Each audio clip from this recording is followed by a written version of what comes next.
Madame, monsieur, bonsoir. Regardons ensemble les titres de ce dimanche. Le report de la rentrée scolaire écarté par le gouvernement alors que de nouvelles mesures sont mises en place. Afin de limiter les rassemblements pour les fêtes de fin d'année, l'exécutif planche désormais sur la vaccination pour faire face à la 5e vague. Un reconfinement annoncé hier par le Premier ministre néerlandais et durant toute la période des festivités de Noël, de nombreux pays d'Europe durcissent drastiquement leurs mesures pour faire face à la hausse de la contamination du variant Omicron. Des pluies diluviennes causant des inondations et le passage à 195 km/h du super typhon Ray aux Philippines. Ayant pris au piège les habitants, des milliers de soldats et de pompiers sont mobilisés sur place où, vous le verrez, le centre et le sud de l'archipel ont été balayés. Enfin, dans ce journal, nous vous ferons découvrir l'engouement qui ne cesse de croître chaque année pour les santons et crèches de Noël dont l'histoire, vous le verrez, est née en France à la fin du XVIIIe siècle.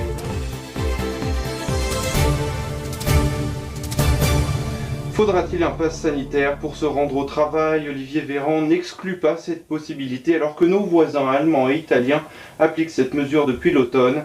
Une chose est sûre, le report de la rentrée scolaire n'est pas envisagé alors que pour faire face à la 5e vague, le gouvernement accentue l'élargissement vaccinal. Les précisions de Meiki Supplon. Vendredi, Jean Castex a tenu une conférence de presse suite au Conseil de défense sanitaire. Il a annoncé qu'un projet de loi sera présenté au Parlement européen début janvier pour que le pass sanitaire soit transformé en pass vaccinal. Le pass concernera les restaurants et les cinémas. Dans le sanitaire au travail, il faut savoir que c'est déjà le cas dans certaines entreprises, mais la tâche risque d'être compliquée à mettre en place et en Allemagne et en Italie où la mesure est déjà mise en place, la question du pass dans les transports en commun sera aussi d'actualité. La dose de rappel passera elle à 4 mois à la place de 6 mois après la seconde injection. Pour le passage à la nouvelle année, des restrictions auront lieu comme l'interdiction des concerts, des feux d'artifice et l'interdiction de consommer de l'alcool sur la voie publique.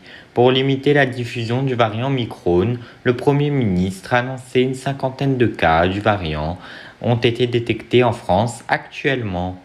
La mairie de Paris a d'ailleurs décidé d'annuler son traditionnel feu d'artifice. Jean Castex a aussi appelé à la responsabilité des Français à se faire tester pour les personnes vaccinées ou non pour les fêtes de fin d'année. La vaccination des enfants, elle est officiellement ouverte pour tous les enfants âgés de 5 à 11 ans. Un premier jour de confinement aux Pays-Bas afin d'enrayer la forte augmentation des cas du variant Omicron annoncé hier par le Premier ministre néerlandais.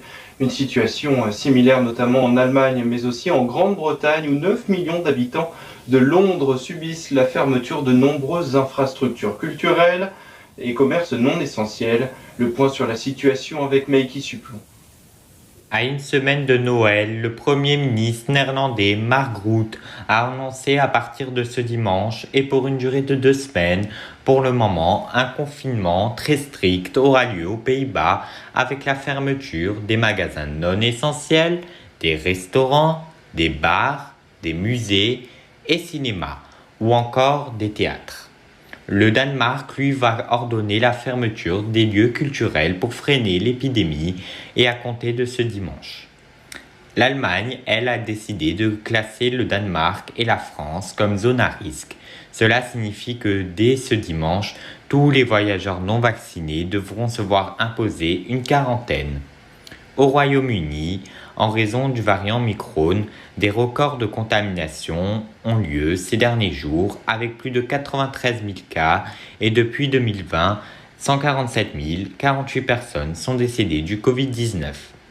En Irlande, un couvre-feu à 20h pour les pubs, les bars et les restaurants jusqu'à janvier prochain. Des conflits dans les airs, mais aussi sur terre entre le Bélarus et la Pologne, alors que la Russie a effectué une 3e mission de patrouille afin d'affirmer l'étroitesse des liens avec les Alliés, alors que sur terre, 1200 tentatives de franchissement illégaux ont été perpétrées aux frontières du Bélarus et de la Pologne ce mois-ci. L'armée est toujours mobilisée sur place afin de dissuader les migrants. Des milliers de maisons soufflées par le super typhon Ray et ses 195 km/h qui ont balayé le centre et le sud du pays durant 48 heures. Des milliers de militaires et secouristes sont déployés afin de fournir les rescapés de vivres, mais aussi pour poursuivre les opérations de recherche des survivants. Un plafond de 35 000 € d'aide a été annoncé par le président, et pourtant la crise sanitaire rend ô combien difficile cet objectif de reconstruction.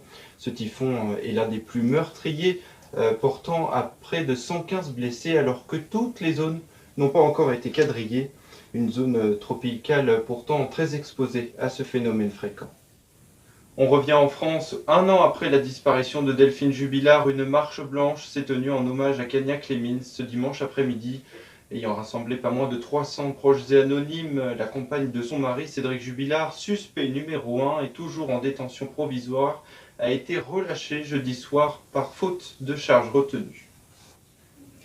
Allez, toute autre chose à présent, à 5 jours du réveillon de Noël, c'est une pratique incontournable lors de la mise en place des décorations. En plus du sapin, les crèches et santons font chaque année le bonheur des adeptes de Noël, une coutume bien ancrée dans la tradition. Mathis Armand. C'est un art d'une minutie incontournable. Rattaché aux célébrations cantiques, c'est presque une institution au même titre que l'arbre de Noël. Les santons et leur village, une légende selon laquelle saint François d'Assise aurait eu l'idée de créer les 3 figurines de la Nativité du Christ, après avoir suivi dans le sud de l'Italie, et particulièrement dans la ville de Naples, la reconstitution de celle-ci, jouée par des villageois et fidèles sur le parvis des églises. En Provence, c'est Jean-Louis Laniel qui crée les santons d'argile fin XVIIIe siècle, au moment où les églises sont fermées par l'État lors de la période révolutionnaire.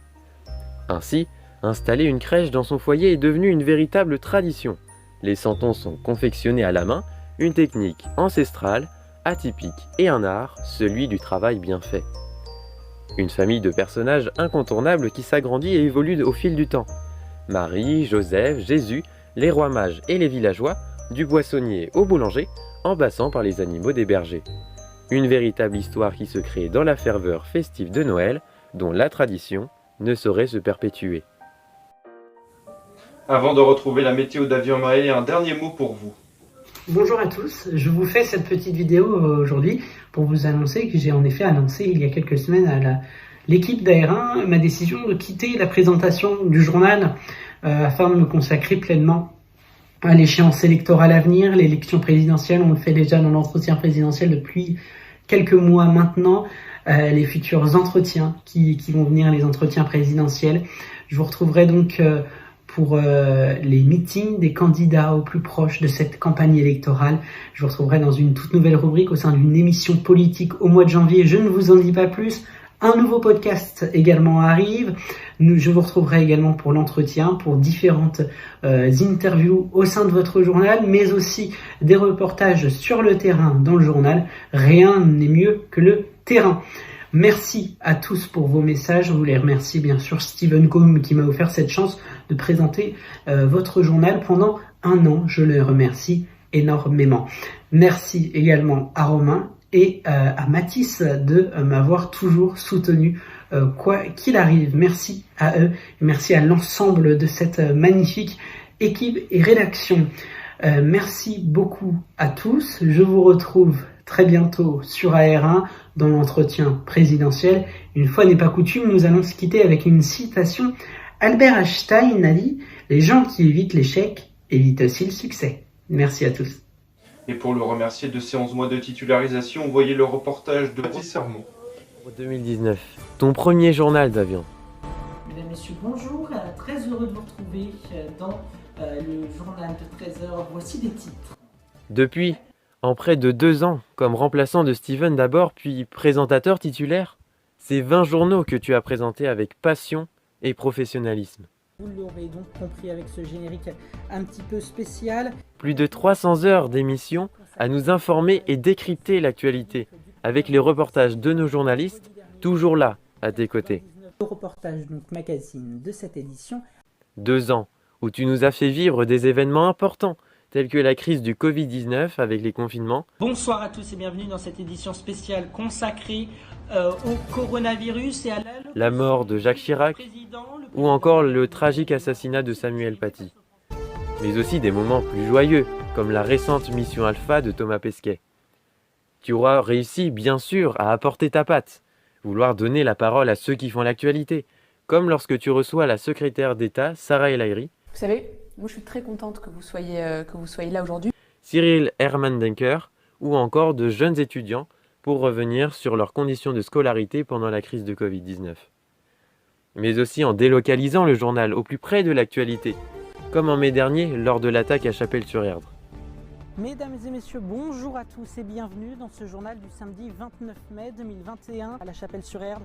Je me trouve en effet sur place. Alors au nom de toute l'équipe du journal, merci Davian. Merci de votre attention. Je vous souhaite une excellente soirée. Merci, bonsoir. Côté ciel, un temps pluvieux et des températures de saison. Bonsoir Meki Suplon, alors est-ce que vous confirmez cette hypothèse ?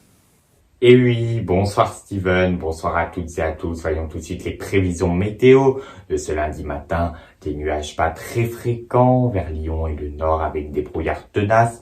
Vers la Garonne, le froid reste raisonnable. Les températures, il fera 3 degrés à Dijon, 2 degrés à Brest avec des minimales jusqu'à moins 3 degrés à Vichy ou encore Aurillac et jusqu'à 5 degrés pour Ajaccio et Lille ou encore Nice.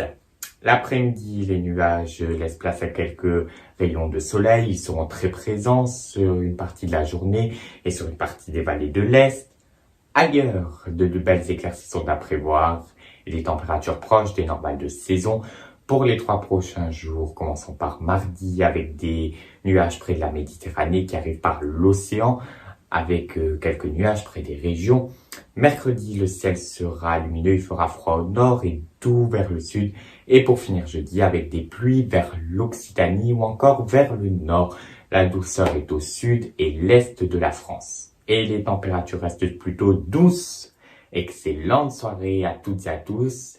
Et c'est la fin de ce journal, mais restez avec nous. Le week-end prochain, nous vous proposons une émission spéciale si 2021 était un film. Merci infiniment de votre fidélité durant toute cette année. Très belle soirée, très belle semaine à vous. Retrouvez toutes vos infos en replay sur ARA Inside News.